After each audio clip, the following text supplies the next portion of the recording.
Australia, the great sunny continent of the southern seas, over 30 times the size of Great Britain, yet with a population of less than that of London. 98% are of British stock. A bright, young country with lots to live for.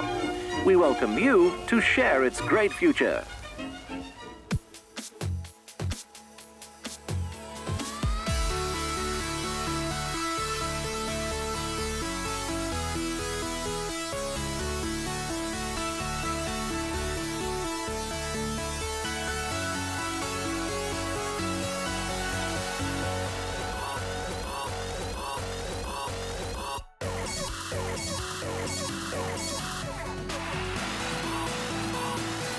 Other minority religions are growing.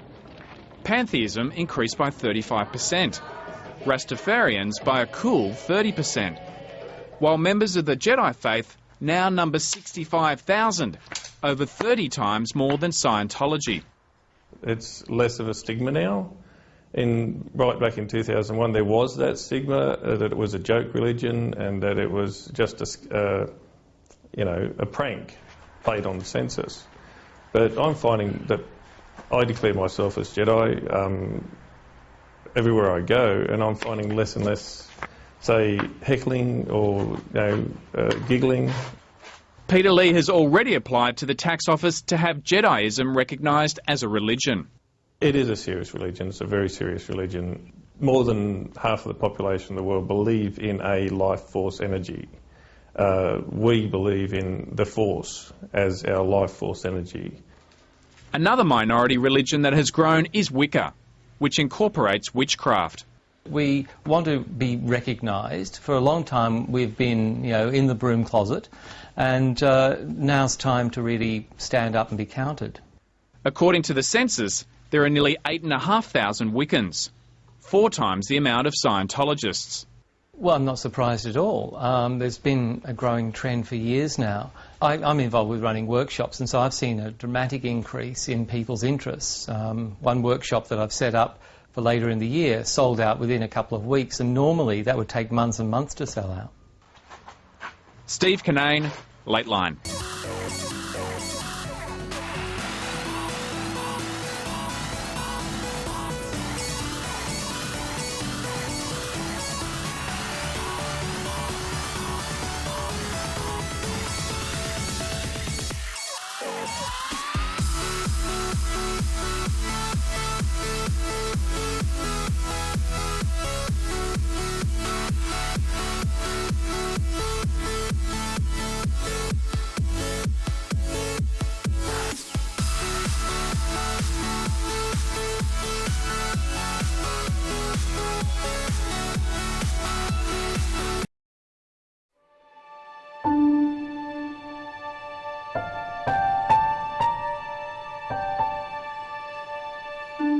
Ni kone tadita ya miti ke lo ni tala solo ba ma o da di solo tili ba ma o ko ndini wana.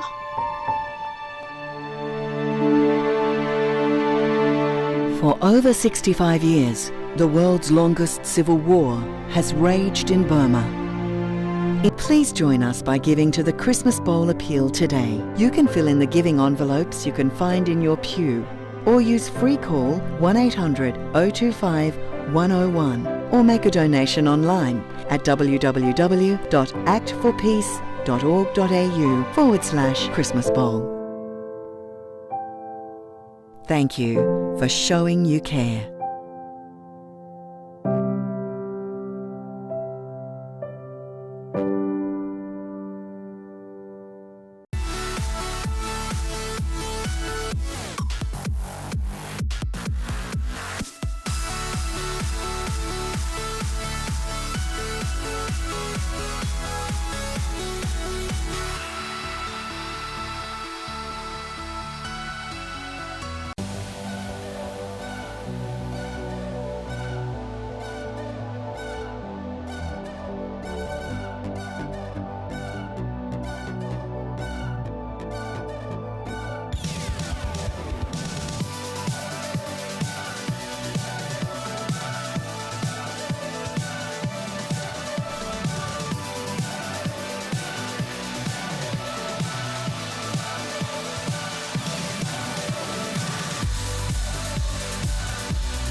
We're holding the G20 Interfaith Summit November 16th through the 18th this year, just to follow immediately after the G20 Leaders Summit that'll be here in Brisbane.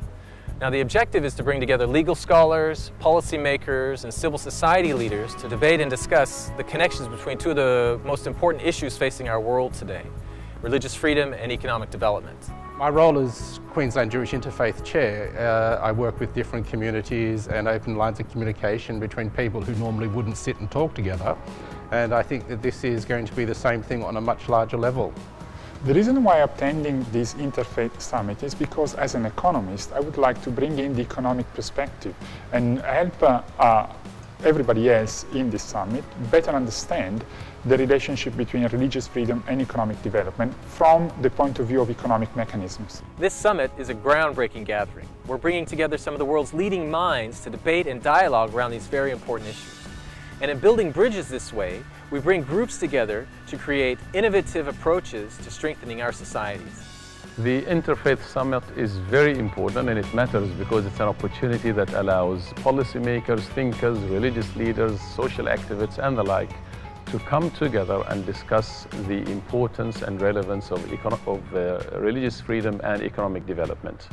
The Interfaith Summit will happen right after the G20 Leaders Summit, so it will be an opportunity for us to reflect and analyze the decisions and the discussion of the leaders. We cannot undermine nor underestimate the value of religion and faith and the role it plays not only in economic development but many other aspects of our lives. In this particular case, the importance of religious freedom, religion, faith and economic development.